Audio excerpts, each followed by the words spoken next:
আমি সার্জন কৃষ্ণরূপা মজুমদার, সহযোগী অধ্যাপক, বঙ্গবন্ধু শেখ মুজিব মেডিকেল ইউনিভার্সিটি। আমি আনোয়ার খান মডার্ন হসপিটালে ই ব্লকে চেম্বার করছি।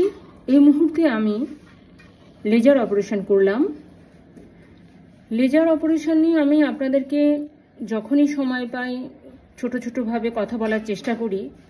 আপনাদের অনেক ছোট ছোট প্রশ্ন থাকে, তার মধ্যে সবচেয়ে বড় প্রশ্ন বা বুঝার জায়গা বা না জানার জায়গাগুলো হচ্ছে যে লেজার অপারেশনটা আসলে কি।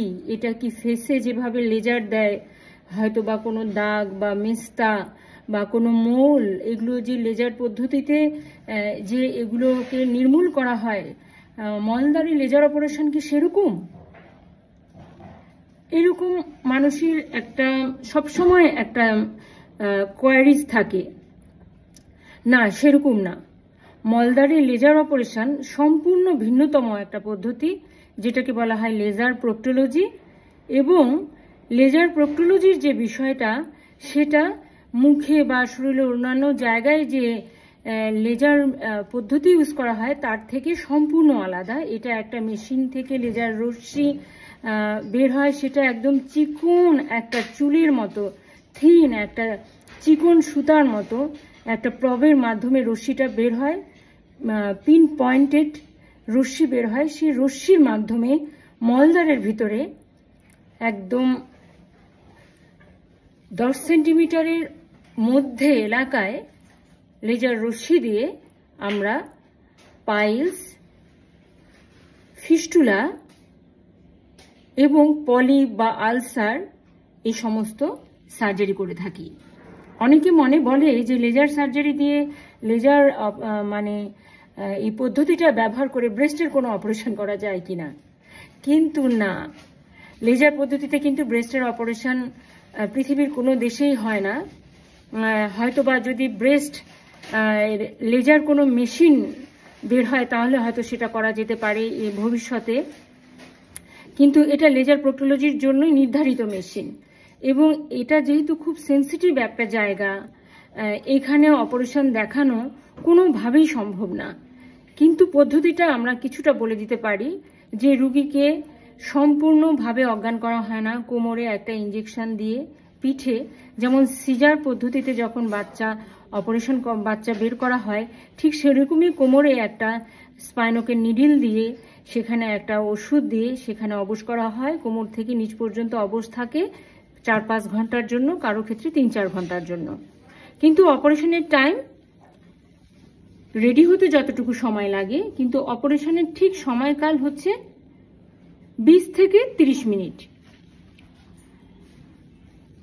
এরপরে অবশ করার পরে লেজার রশ্মির মাধ্যমে ঠিক করা হয় যে কোন পাইলসের জন্য কতটুকু লেজার লাগবে। যদি 3rd ডিগ্রি পাইলস থাকে বা লেট 3rd ডিগ্রি পাইলস থাকে, early 3rd degree piles, 4th degree piles, 2nd degree piles যদি থাকে, তাহলে বিশেষ পদ্ধতির মাধ্যমে মেশিনকে সেট আপ দিয়ে একটা নির্ধারিত জুল, ওয়াট এগুলো ব্যবহার করে সম্পূর্ণ ম্যাথমেটিক্যাল, যেমন 2nd ডিগ্রির জন্য যতটুকু এনার্জি দরকার 3rd ডিগ্রির জন্য তার চেয়ে বেশি এনার্জি লাগবে, 4th ডিগ্রির জন্য কিন্তু তার চেয়ে বেশি এনার্জি লাগবে।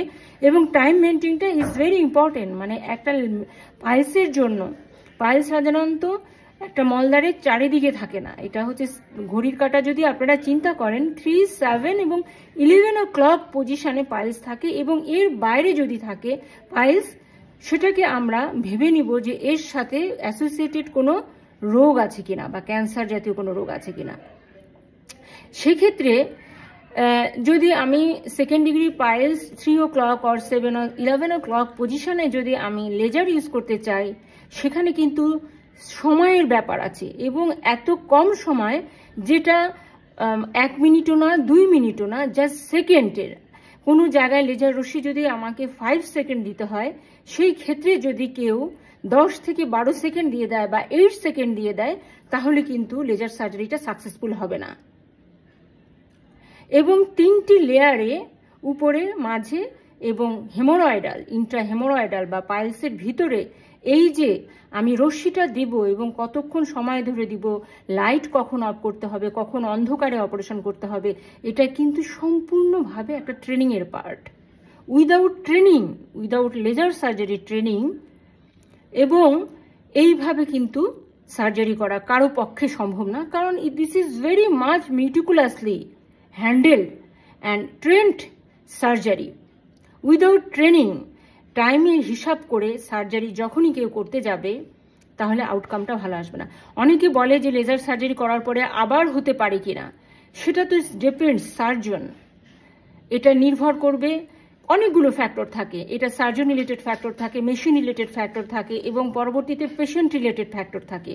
সার্জন যদি এই হিসাবটা ঠিক মতো অ্যাপ্লাই করতে না পারে তাহলে তো সেখানে অবশ্যই ফল্ট হবে। আমি একজন সার্জন হিসাবে নিজের ফল্টটাই আগে স্বীকার করলাম, কিন্তু এ পর্যন্ত আমার কোনো রুগীর, এ পর্যন্ত আমি 10 বছর ধরে লেজার সার্জারি করছি। আগে একটা মেশিনে করতাম, কিন্তু এখন আমি যে অ্যাডভান্স মেশিনে সার্জারি করছি, আমার এ পর্যন্ত কোনো রুগীর কোনো কমপ্লিকেশন হয়নি। আর একটা ব্যাপার যে পেশেন্ট রিলেটেড ফ্যাক্টর, মানে অপারেশনের পরে কিছু নিয়ম কানুন মানতে হয়, খুব ছোট ছোট নিয়ম, কিন্তু সেগুলো কিন্তু অনেক ফলপ্রসূ হয়।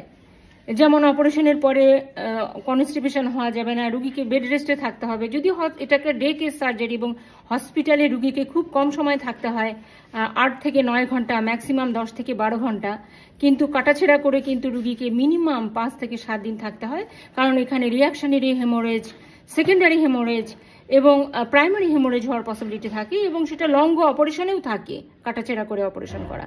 কিন্তু লেজার সার্জারি যেহেতু কাটাছেড়াবিহীন, রক্তপাতবিহীন এবং ব্যথাবিহীন অপারেশন, এখানে কিন্তু সে ধরনের প্রাইমারি হেমোরেজ এবং রিয়াকশনারি হেমোরেজ বা সেকেন্ডারি হেমোরেজ হওয়ার কোনো সুযোগ এখানে নাই। তো এখন পেশেন্টকে কিছু নিয়মকানুন আছে, সেই নিয়মকানুনগুলো আমি পরবর্তীতে বলবো। ভিডিও বেশি বড় হয়ে গেলে তো দেখা যায় যে আপনাদের শোনার ধৈর্য থাকে না, সেটাও একটা ফ্যাক্টর। আমি প্রত্যেকটা জিনিসই আপনাদেরকে জানাবো। আর একটা হচ্ছে যে মেশিন রিলেটেড ফ্যাক্টর, যে আমি যে লেজার মেশিনটা ব্যবহার করব সেটা ওয়েল কিনা, সেটা ভালো কিনা, সেটা কোম্পানিটা ভালো কিনা, সে মেশিনটা থেকে ঠিক মতো লেজার রশ্মি নির্গত হয় কিনা, আমি যে সেকেন্ডের হিসাবটা করছি 5 সেকেন্ড বা 6, 7, 8 সেকেন্ড বা কত ওয়াটে আমি দিচ্ছি, এটা আমাকে মেশিনটা ঠিক মতো রিড দিচ্ছে কিনা। কোনো ফল্টি টেকনিকে হয়তো বা 5 সেকেন্ডের জায়গায় বা 6 সেকেন্ডের জায়গায় সে আমাকে শো করছে যে এটা 10-12 সেকেন্ড হয়ে গেছে, তাহলে তো সে আমাকে ঠিক মতো ডিটেক্ট করতে পারবে না, কারণ আমি যত সেকেন্ড দিব তত সেকেন্ড একটা ভালো মেশিনে, নিখুঁত মেশিনে সেটা কিন্তু আমার মনিটরে চলে আসবে। তো সেক্ষেত্রে আমি সে জিনিসগুলো আমি আপনাদেরকে দেখাবো আরো ভালো করে। কিন্তু লেজার সার্জারি অপারেশনের পরে বললাম যে man behind the machine, surgeon train কিনা, সে ঠিক মতো সার্জারি করছে কিনা, পেশেন্ট পরবর্তীতে নিয়মগুলো মেনে চলছে কিনা, তার উপরে কিন্তু লেজারের মাধ্যমে কোনো রুগী আবার সেকেন্ড টাইমে হবে কিনা সেটা নির্ভর করে। আর এই পদ্ধতিটাই আসলে ভিন্ন রকম। এখানে একটা ডিফারেন্ট টাইপের অ্যানাটমি, এবং এই অ্যানাটমিকে বেস করে লেজার রশ্মি যে ব্লাড ভেসেলগুলোকে কিভাবে স্কুইজ করবে, কিভাবে সংকুচিত করবে চিরজীবনের জন্য, এবং মানুষ ব্লিডিং থেকে, রক্তপাত থেকে মানুষ মুক্তি পাবে, এটাই কিন্তু লেজার সার্জারির মূল মন্ত্র। যে এই মূল মন্ত্র বা এই প্রিন্সিপালকে মাথায় রেখে একজন laser surgeon successfully laser operation করতে পারে। আপনাদেরকে অসংখ্য ধন্যবাদ আমার উপরে আস্থা রাখার জন্য। অনেকেই সিঙ্গাপুর থেকে এবং দুবাই থেকে আমার কাছে অপারেশন করে গেছেন। রিসেন্টলি মালয়েশিয়া থেকে একজন আসবেন, ওনাদের কারো 15 বছর, কারো 20 বছরের চাকরি ছিল। ওনারা আমার এই সামান্য ভিডিওর কথাগুলো শুনেই তারা লেজার অপারেশন করতে এসছিলেন ওখান থেকে। এখন তারাও যোগাযোগ করছেন যে তারা খুব ভালো আছেন এবং তাদের চাকরি বহাল আছে। আপনারা সুস্থ থাকুন, ঠিকমতো খাওয়া দাওয়া করুন, ঠিকমতো জীবনযাপন করুন। আপনাদেরকে অসংখ্য ধন্যবাদ ভিডিওটা ধৈর্য ধরে শোনার জন্য। আপনাদেরকে আন্তরিক শুভেচ্ছা। সবাইকে সালাম, আদাব, নমস্কার।